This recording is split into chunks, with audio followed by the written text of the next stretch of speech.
अऊज़ुबिल्लाहि मिनश्शैतानिर्रजीम बिस्मिल्लाहिर्रहमानिर्रहीम। आज इंशाल्लाह हम एक नया टॉपिक स्टार्ट करेंगे जिसका नाम है द वर्ल्ड व्यू, तस्वुर जहान। इन एवरी सोसाइटी आप देखेंगे कि वो कोई ना कोई किसी ना किसी बिलीव को फॉलो कर रही होगी या बिलीव को मान रही होगी, ठीक है, या उसके कुछ अंदर एक इस्टेब्लिश्ड वैल्यूज़ होंगी कुछ किसी भी सोसाइटी के अंदर। ये सारी चीज़ें जो हैं ये वर्ल्ड व्यू सेट करता है। जिस कम्युनिटी का, जिस सोसाइटी का जिस तरह का वर्ल्ड व्यू होगा, जिस तरह का वो इस सारी दुनिया के निज़ाम को जिस एंगल से देख रही होगी, वो वर्ल्ड व्यू फिर डिफाइन करेगा उसके बिलीव्स कि यानी एक सोसाइटी के अंदर जो इंडिविजुअल्स हैं वो किन किन चीज़ों पे अपना ईमान रखते हैं, उनकी वैल्यूज़ को डिफ़ाइन करेगा, उनके अंदर नॉलेज को डिफ़ाइन करेगा, ठीक है, उनकी मोरालिटी को डिफ़ाइन करेगा, ठीक है। तो ये जो वर्ल्ड व्यू है ये एक्चुअल में सोसाइटी के अंदर जो बड़ी बड़ी अक़दार होती हैं, बड़ी बड़ी बिलीव्स होते हैं, उनको एड्रेस करती है। फिर हर सोसाइटी का या हर कम्युनिटी का वर्ल्ड व्यू वेरी करता है। यानी एक जो हिंदी वर्ल्ड व्यू है वो ग्रीक वर्ल्ड व्यू से डिफरेंट होगा।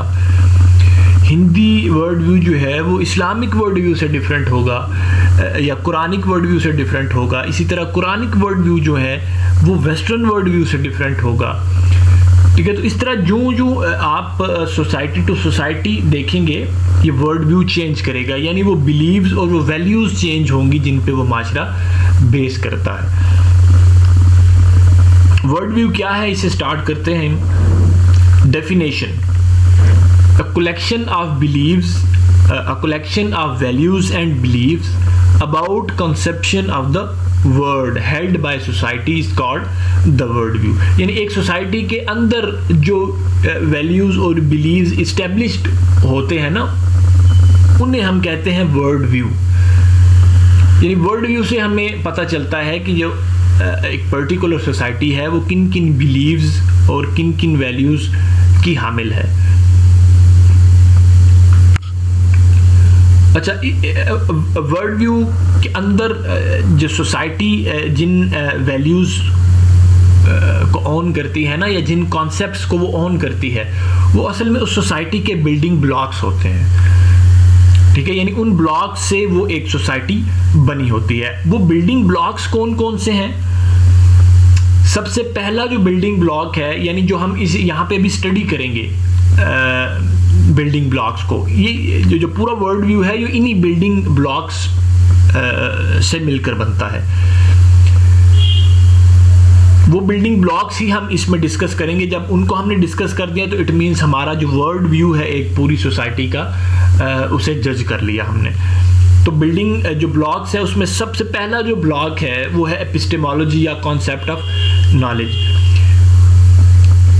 कॉन्सेप्ट ऑफ नॉलेज या एपिस्टेमोलॉजी में जो चीज़ देखी जाती है वो ये कि जो सोसाइटी के अंदर जो नॉलेज का कॉन्सेप्ट है, नॉलेज नहीं बल्कि concept of knowledge, theory of knowledge, epistemology, यानी वो नॉलेज के रिगार्डिंग उनका क्या कॉन्सेप्ट है, वो किन किन किस किस चीज़ को वो नॉलेज कहते हैं, किन किन को वो नॉलेज नहीं कहते, उनके नॉलेज की नेचर क्या है, उनके नॉलेज के को हासिल करने के सोर्सेज क्या हैं, उस नॉलेज की लिमिटेशंस क्या है,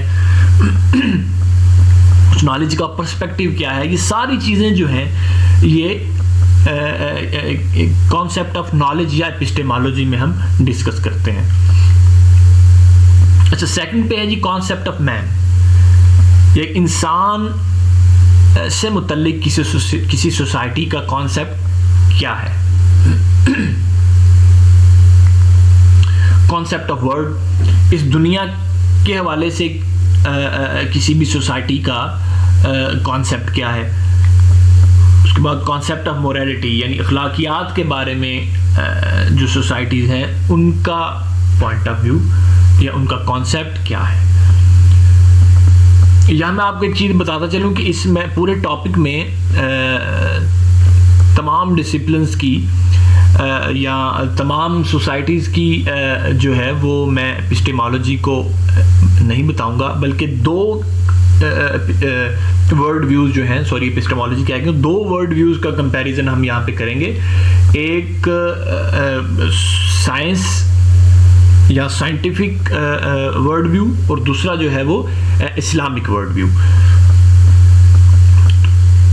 ठीक है, तो हमारा चूँकि मेन जो चीज़ है, एक तो हमारा इस्लाम से ताल्लुक़ है, इस वजह से हम इस्लाम को डिस्कस करेंगे, कुरान को डिस्कस करेंगे। ठीक है, कि कुरान हमें किस तरह का वर्ड व्यू देता है। उसके बाद जो एक गालिब तहजीब है साइंस, ठीक है, जिसकी एक मेन स्ट्रीम जो है वो साइंस है। ठीक है, अब वो साइंस किस तरह के बिलीव्स पैदा करती है और वैल्यूज़ पैदा करती है अपनी सोसाइटी में, या उसने वेस्टर्न वर्ल्ड में कर रखे हैं। ठीक है, इन दोनों का हम कंपैरिजन करेंगे। तो पहले सबसे हम डिस्कस करते हैं जी एपिस्टेमोलॉजी या कॉन्सेप्ट ऑफ नॉलेज को। Before coming to the comparison between the Islamic epistemology and scientific epistemology, हम epistemology का थोड़ा सा introduction देखते हैं, उसके बाद हम फिर comparison करेंगे। हम पहले पढ़ेंगे scientific epistemology या concept of knowledge of the science, और उसके बाद हम देखेंगे कि concept of knowledge of the Quran। लेकिन पहले introduction में है जी, in general knowledge is justified true beliefs। knowledge क्या है?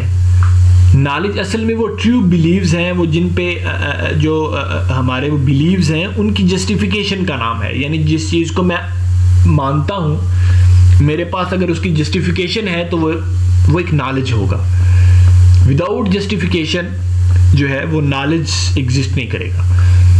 ठीक है, यानी मैं किसी चीज़ को मान लेता हूँ, मेरे पास उसकी जस्टिफिकेशन नहीं है, तो वो नॉलेज जो है वो कंसिडर नहीं होगा। ये एक जेनेरिक डेफिनेशन है फिर सभी डिसिप्लिन ऑफ नॉलेज के लिए। लेकिन जब हम पर्टिकुलर किसी डिसिप्लिन के अंदर उतर के हम उसका कॉन्सेप्ट ऑफ नॉलेज देखेंगे तो वहाँ पे वो फिर वेरी करेगा, डिफरेंट होगा। ठीक है, ये एक in general concept of knowledge की बात हो रही है कि यानी आदमी जिन जिन चीज़ों को मान रहा है उसके पास उसकी जस्टिफिकेशन हो। ठीक है, तो वो हम उसे नॉलेज कंसिडर करते हैं। While the epistemology is a study of knowledge, epistemology क्या करती है, ये जो पूरा एक जस्टिफाइड ट्रू बिलीव्स का एक पूरा सिस्टम है, नॉलेज जिसे कहते हैं, उसको स्टडी करती है। जब कोई चीज़ नॉलेज कब बनती है, जब जो चीज़ बंदा मान रहा है उसके पास उसकी जस्टिफिकेशन भी हो, और उसके बाद एपिस्टेमोलॉजी क्या करती है, उसी नॉलेज को डिस्कस करती है या उसी नॉलेज की स्टडी करती है जिसके अंदर बिलीव्स के लिए आप जस्टिफिकेशन दे रहे होते हैं। ठीक है, यानी एक्चुअल में यहाँ पे बताने का मकसद ये है कि जो एपिस्टेमोलॉजी है वो स्टडी ऑफ नॉलेज है। नॉलेज खुद नहीं, एपिस्टेमोलॉजी नॉलेज नहीं है बल्कि स्टडी ऑफ नॉलेज है।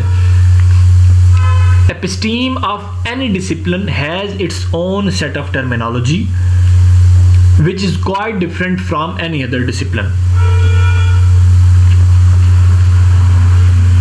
अच्छा, हमने जिस तरह ये बताया कि जो एपिस्टेमोलॉजी है वो भी वेरी करती है डिसिप्लिन टू डिसिप्लिन। ठीक है, इसी तरह कुछ सेट्स ऑफ टर्मिनोलॉजीज होते हैं, यानी हर डिसिप्लिन में ना कुछ टर्मिनोलॉजीज यूज होती हैं। वो जब एपिस्टीम बदलती है या डिसिप्लिन उसका बदलता है तो वो टर्मिनोलॉजीज की सेंस बदल जाती है। अच्छा, वो अब सेंस क्या कैसे बदलती है?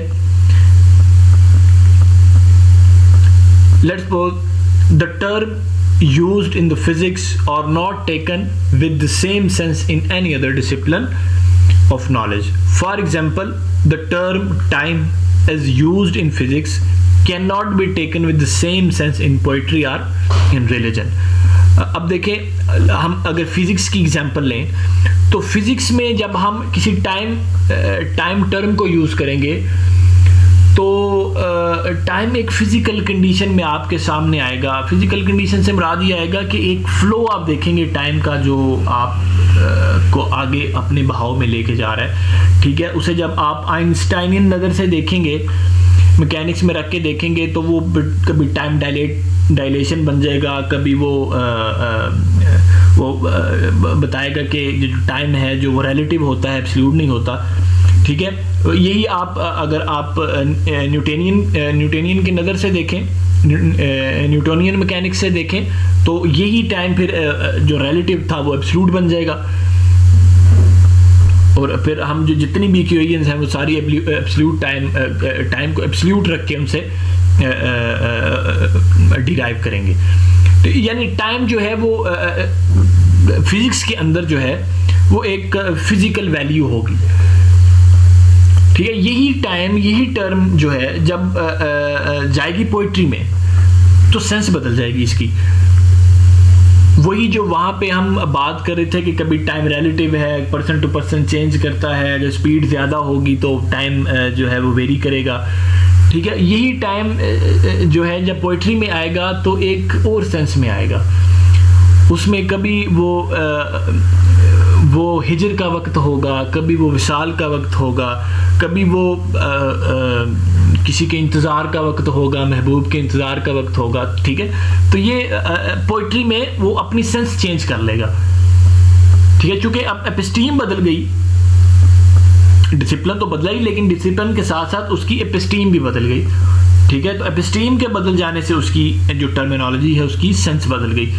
इसी तरह जब आप इसी टाइम टर्म को जब आप रिलीजन में लेके जाएंगे, अगर हम इस्लाम में रखते हैं टाइम को, या किसी भी दूसरे रिलीजन में, तो वो क्या बताएगा कि रिलीजन के जो टाइम है, ये टाइम शॉर्ट टाइम है दुनिया का, ये टेस्ट एंड ट्रायल पीरियड है आपका, ठीक है। उसके बाद एक अबदी टाइम आने वाला है जिसमें आपको रिवार्ड दिया जाएगा, या जो जिसने बुरे काम किए हैं उसको पनिशमेंट दी जाएगी, ठीक है। तो सेंस पूरी चेंज हो जाएगी टाइम की।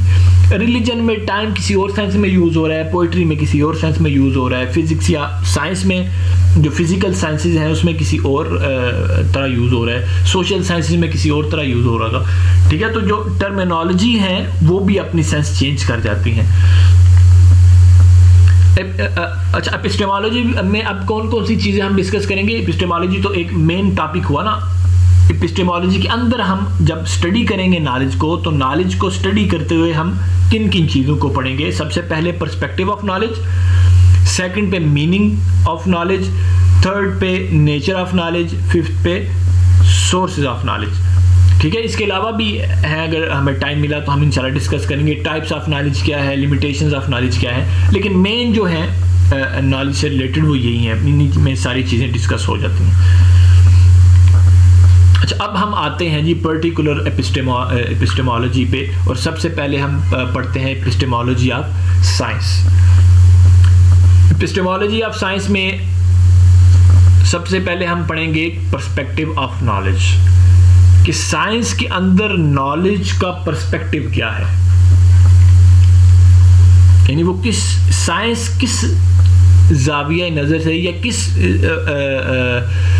पॉइंट ऑफ व्यू से नॉलेज को देख रहा है। तो perspective is a mode to perceive something और someone. Every knowledge originates from perspective. ये चीज़ें बड़ी ज़रूरी है जानना, कि सबसे पहली चीज़ ये है कि पर्सपेक्टिव एक्चुअल में क्या है? Mode of perception.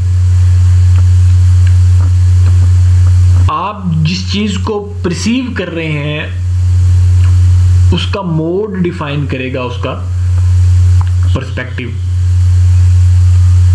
किसी चीज़ को जब आप परसीव करेंगे, किसी चीज़ को ऑब्जर्व करेंगे, तो एक खास किस्म के पर्सपेक्टिव में करेंगे, एक खास किस्म का मोड होगा, वो एक्चुअल में आपका पर्सपेक्टिव डिफाइन करेगा। Every knowledge originates from perspective. Knowledge का पर्सपेक्टिव से बाहर कोई एग्जिस्टेंस नहीं है। हर नॉलेज पर्सपेक्टिव के अंदर ही जन्म लेगा। आप कोई भी चीज़ पढ़ेंगे, किसी चीज़ को ऑब्जर्व करेंगे, किसी चीज़ को परसीव करेंगे, आपका हमेशा कोई ना कोई पर्सपेक्टिव होगा। विदाउट पर्सपेक्टिव आप कभी भी चीज़ों का नॉलेज गेन नहीं कर सकते। ठीक है, तो इतनी इंपॉर्टेंट चीज़ है पर्सपेक्टिव। मतलब पर्सपेक्टिव एक्चुअल में है ही सारा नॉलेज। जब आपका पर्सपेक्टिव है तो नॉलेज होगा आपके पास। ठीक है, और ये हो नहीं सकता कि नॉलेज एग्जिस्ट करे और उसका पर्सपेक्टिव एग्जिस्ट ना करे। अगर आप चीज़ों को उसकी अपीयरेंस के एतबार से देख रहे हैं तो इट मीन्स ये आपका साइंटिफिक पर्सपेक्टिव होगा। ठीक है, अगर आप चीज़ों को वही की रोशनी में देख रहे हैं तो वो आपका इस्लामिक पर्सपेक्टिव होगा। ठीक है, तो ये पर्सपेक्टिव के बाहर कोई चीज़ नहीं होती। आपको पहले पर्सपेक्टिव मानना पड़ता है। इसी पर्सपेक्टिव को हम अगर मजहबी टर्म में बयान करें ना तो इसी को हम अकीदा कहते हैं।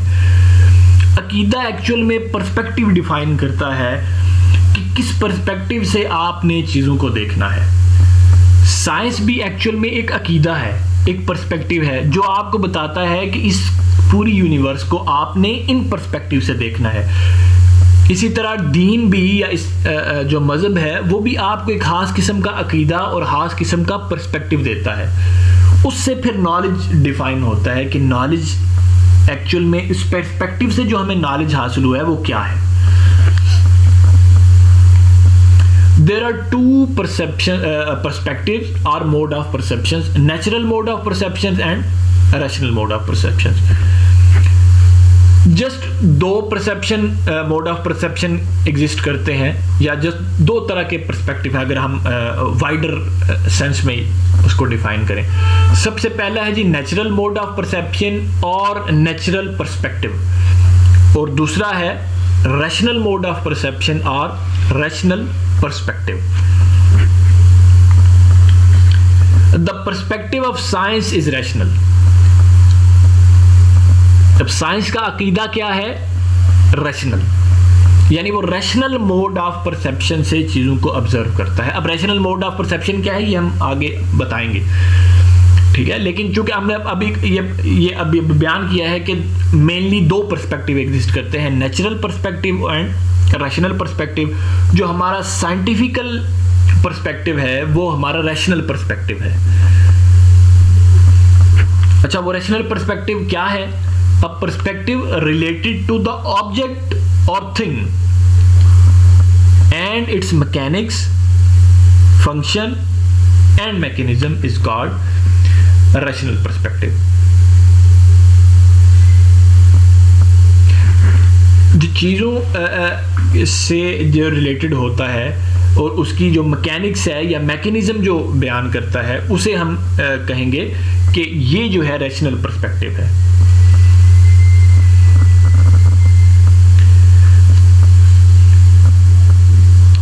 साइंस के अंदर जो पर्सपेक्टिव है वो ज़री बात है मटेरियल से रिलेटेड होगा ना, किसी ऑब्जेक्ट से रिलेटेड होगा, किसी चीज़ से रिलेटेड होगा। तो पर्सपेक्टिव साइंस देती है आपको, उसमें साइंस का पर्सपेक्टिव क्या है कि जो भी ऑब्जेक्ट है या जो भी थिंग है उसके अंदर जो मैकेनिक्स इन्वॉल्व है, जो उसकी फंक्शनैलिटी है, जो उसका मैकेनिज्म है वो क्या है। यानी वो उसके मैकेनिक्स, चीज़ों को उसके मैकेनिक्स के पर्सपेक्टिव से देखती है या फंक्शनैलिटी के पर्सपेक्टिव से देखती है कि चीज़ें कैसे काम करती हैं। यूनिवर्स अगर ये चल रही है तो ये कैसे चल रही है, ये अगर और ये जो प्लैनेट्स हैं ये अगर मूव कर रहे हैं तो कैसे कर रहे हैं, वो कौन कौन से ऑर्बिट्स हैं। ठीक है, ये सारी चीज़ें यानी उनका फंक्शन क्या है किसी भी ऑब्जेक्ट का। अच्छा, what and how type questions are related to an type of questions related to an object like its working mechanics, ठीक है, mechanism etc. entertains in rational mode of perception। तो सबसे पहली चीज तो हमने ये देखा कि जो पर्सपेक्टिव जो आपको साइंस देती है पर्सपेक्टिव, वो एक्चुअल में चीज़ों की या ऑब्जेक्ट्स की मैकेनिक्स से रिलेटेड होता है, उसके मैकेनिज्म से रिलेटेड होता है। दूसरी बात जो ये है कि उसमें किस तरह के क्वेश्चंस होंगे, what and how type question, यानी व्हाट एंड और हाउ टाइप क्वेश्चन से ये इससे यहाँ पे मुराद ये है कि चीज़ें क्या है, कोई भी ऑब्जेक्ट क्या है और वो कैसे उसकी मैकेनिक्स क्या है या उसका मैकेनिज्म क्या है। हाउ यही बताएगा ना कि वो कैसे मूव कर रहा है, उसकी फंक्शनिंग कैसी है, ठीक है। तो हाउ जो है वो हाउ क्वेश्चन जो है, बड़ा हाउ क्वेश्चन, वो असल में कई छोटे छोटे हाउ क्वेश्चंस को इंटरटेन कर रहा होगा, जिसमें उसकी मैकेनिक्स इन्वॉल्व होगी, उसका फंक्शन इन्वॉल्व होगा, और व्हाट जो है वो आपको बताएगी कि ये एक्चुअल में चीज़ है क्या, ठीक है। यानी इसकी मैं एग्जांपल देता हूं कि मेरे पास एक पेन है, पेन।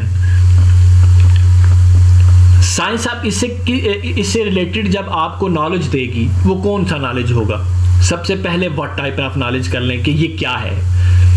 साइंस आपको बताएगी कि ये पेंसिल है, ठीक है। फिर ये बताएगी कि इसका कलर जो है वो ब्लू है, फिर इसका बताएगी मटेरियल क्या है,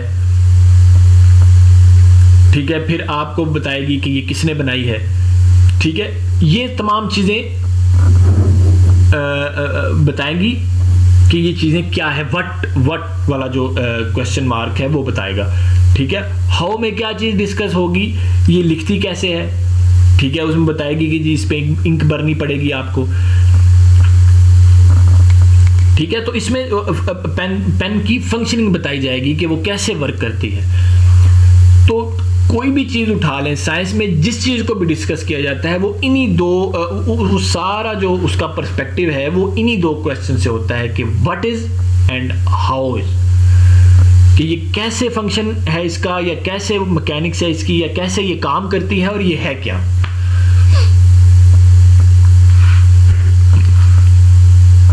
ये जो what and how type questions है ना, ये भी असल में उसका पर्सपेक्टिव डिफाइन कर रहा है। यानी आपने पर्सपेक्टिव इस तरह का रखा हुआ है कि वो आपको सिर्फ आंसर करेगा व्हाट टाइप क्वेश्चंस और हाउ टाइप क्वेश्चंस का, ठीक है। यानी हमने ऊपर पर्सपेक्टिव देखा है ना, उसका perspective related to the object and its mechanics, function and mechanism. तो जब आप किसी चीज़ की मैकेनिक से डील कर रहे हो, ठीक है, या उसकी ऑब्जेक्ट से आप डील कर रहे हो, उसके अपीयरेंस से, उसकी फॉर्म से या थिंग से, तो वो जस्ट आपको यही बताएगी कि ये है क्या और ये कैसे वर्क करता है। अच्छा, अब ये क्यों है ये नहीं बताएगा। वाई का आंसर जो है वो साइंस नहीं करेगी,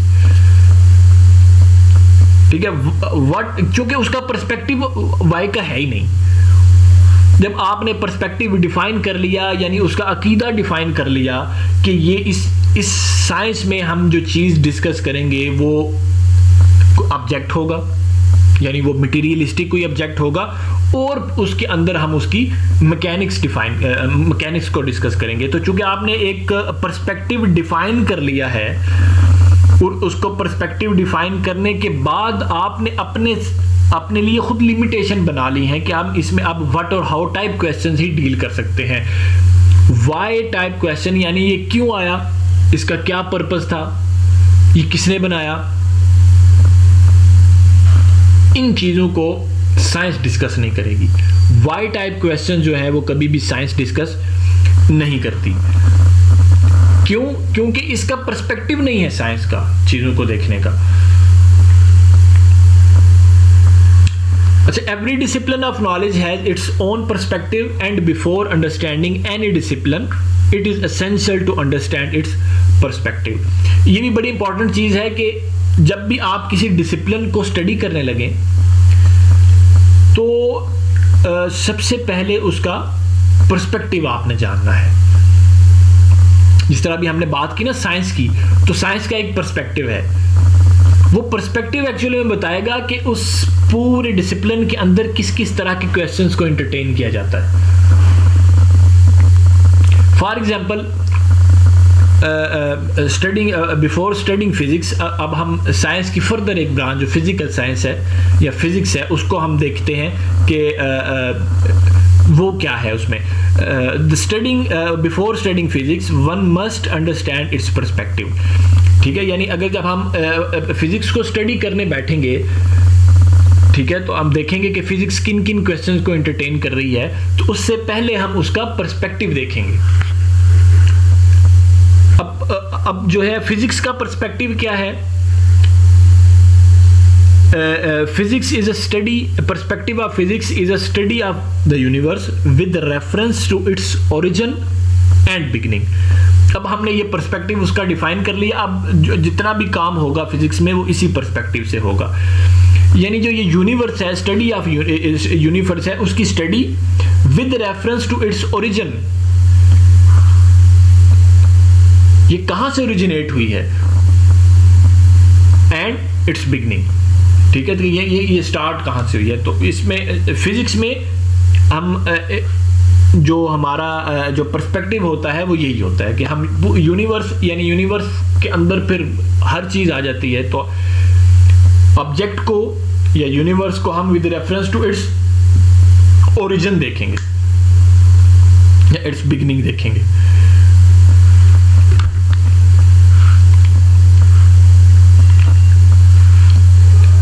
ये था पर्सपेक्टिव ऑफ नॉलेज, साइंस का पर्सपेक्टिव ऑफ नॉलेज। अब हम उसके बाद हम देखेंगे मीनिंग ऑफ नॉलेज। साइंस के अंदर नॉलेज का क्या मतलब है। वो जब साइंस किसी चीज को नॉलेज कहती है तो उस नॉलेज से वो उसका क्या मतलब है। According to the episteme of science, knowledge is awareness of an object with reference to its existence. देखिए, अब साइंस के अंदर एक नॉलेज की डेफिनेशन है। अब वो डेफिनेशन या उस नॉलेज का मतलब क्या ले रही है साइंस, कि नॉलेज जो है वो इज अवेयरनेस है, is awareness of an object with reference to its existence. यानी जो वो एग्जिस्ट जो कर रही है with reference to its existence, यानी ऑब्जेक्ट जो एग्जिस्ट कर रहा है उसकी अवेयरनेस। कोई भी ऐसी चीज जो एग्जिस्ट नहीं करती, एग्जिस्ट का मतलब ये है कि जो ऑब्जर्वेबल नहीं है, जो मेरी आंखों, जिसे मैं ऑब्जर्व नहीं कर सकता या किसी ने भी उसको ऑब्जर्व ना किया हो। ठीक है, जिस तरह मेटाफिजिकल कॉन्सेप्ट्स जितने भी हैं वो सारे ऑब्जर्वेबल तो नहीं है ना। ठीक है, उस पे हमने ईमान लाना होता है, उसको मानना होता है कि जी ये है, ठीक है, हम ईमान लाते हैं, हमने देखा नहीं है उसे। ठीक है, तो इस तरह के जितने भी कॉन्सेप्ट्स हैं जो जिनकी एग्जिस्टेंस या जिनको ऑब्जर्व हम नहीं कर सकते, ठीक है, वो हम साइंस में डिस्कस नहीं करेंगे, क्योंकि साइंस के अंदर जो नॉलेज की डेफिनेशन है वो ये है कि स्टडी ऑफ एन ऑब्जेक्ट या awareness of an object with reference to its existence. यानी जब वो एग्जिस्ट करेगा तो तब साइंस वहां पे स्टडी करेगी आके। ठीक है, और अपने पर्सपेक्टिव से स्टडी करेगी, यानी उसको बताएगी कि ये क्या है और बताएगी कि ये इसकी वर्किंग कैसे करती है। ठीक है, यानी what and how type question से वो डील करेगी। अच्छा, इस डेफिनेशन को जब हम देखते हैं तो दो रिजल्ट्स हमारे सामने आते हैं, यानी दो नतीजे ऐसे आते हैं जिनको हमने एक्सेप्ट करना होता है। हमारे पास चारा नहीं है कि उससे हम उसको ना माने। पहला ये है कि it is a knowledge about the form और appearance of the something of और समवन। ये नॉलेज जो है जिसको हम साइंटिफिक नॉलेज कहते हैं वो एक्चुअल में फॉर्म से रिलेटेड होता है, यानी जो ऑब्जेक्ट की फॉर्म है जो हमें नजर आ रही है, जो उसकी अपीयरेंस है, उससे रिलेटेड होता है। ठीक है, यानी मैं अगर इस पेन को स्टडी करूंगा तो उसकी एक फॉर्म है ना, एक अपीयरेंस है जो मुझे नजर आ रही है। ठीक है, मैं उसके हिसाब से इसको स्टडी करूंगा। पहली बात, आप सोच सकते हैं कि जी ये इसी तरह ही हम स्टडी करेंगे और इसको कोई पीछे कोई ऐसी चीज़ें भी तो नहीं ना जो हम हमारे सामने जाहिर नहीं है। तो बिल्कुल ऐसा है कि इसकी बहुत सी ऐसी चीज़ें हैं जो अभी हमें नहीं पता। यानी पेंसिल नहीं, आप नेचुरल चीज़ों की बात करें, यूनिवर्स की बात करें, ठीक है, जिसको बनाने वाला इंसान नहीं बल्कि इंसान इसको देख रहा है चलते हुए, जिस तरह सूरज है, जिस तरह चांद है, जिस तरह यूनिवर्स है। हम जब साइंटिफिक पर्सपेक्टिव से इसको ऑब्जर्व करेंगे तो हम इसकी अपीयरेंस को और इसकी फॉर्म को ऑब्जर्व करेंगे, ये कैसी है। फिर वहां पे वही दोनों चीजें आएंगी कि ये क्या है। फॉर्म को स्टडी करने का क्या मतलब है कि हम ये बताएंगे कि ये क्या है और ये फंक्शन कैसे करती है, यही अपीयरेंस में शो हो रहा है ना, यही फॉर्म बता रही है। ठीक है, देखिए ये पर्सपेक्टिव हर जगह इन्वॉल्व हो रहा है। पर्सपेक्टिव इफेक्ट कर रहा है उसकी डेफिनेशन को भी, आगे देखेंगे उसकी नेचर को भी पर्सपेक्टिव इफेक्ट करेगा, उसकी सोर्सेज से भी वो होगा, सोर्सेज को भी इफेक्ट करेगा, हर चीज़ को पर्सपेक्टिव जो है वो इफेक्ट कर रहा है। अभी चूंकि हम इसका मीनिंग ऑफ नॉलेज पढ़े हैं तो यहाँ भी देखें वो फॉर्म से चूंकि वो रिलेटेड है नॉलेज, तो फॉर्म जो है हमें या तो वो ये बताएगी कि चीज़ क्या है, ऑब्जेक्ट क्या है, या ये बताएगी कि वो वर्किंग कैसे करती है या उसकी मैकेनिक्स क्या है। पहली चीज़ तो ये है, जब हम ये डेफिनेशन बनाते हैं साइंस की या ये डिराइव करते हैं कि knowledge is an awareness of an object with reference to its existence. ठीक है, तो सबसे पहली चीज़ फॉर्म है और दूसरी चीज़ जो उससे नॉलेज हम बना रहे हैं वो टेम्पोरल है एंड स्पेशियल है, यानी वो टाइम बाउंडेड है और स्पेस बाउंडेड है। स्पेस एंड टाइम से हम बाहर जाके साइंटिफिक नॉलेज का कोई कॉन्सेप्ट नहीं है, यानी जितने भी कॉन्सेप्ट जो हैं वो स्पेस टाइम से बाहर के हैं, वो नॉलेज नहीं कंसिडर होंगे साइंस के अंदर। साइंस के अंदर नॉलेज उसे माना जाएगा जो टाइम बाउंडेड होगा, स्पेस बाउंडेड होगा, ठीक है, और फॉर्म से रिलेटेड होगा।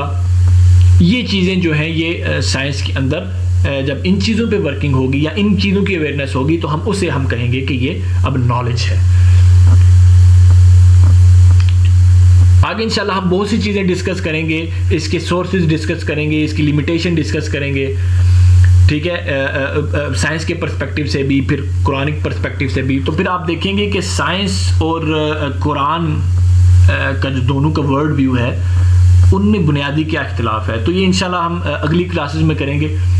तो तब तक के लिए मुझे इजाज़त दें। वस्सलामु अलैकुम व रहमतुल्लाहि व बरकातहू।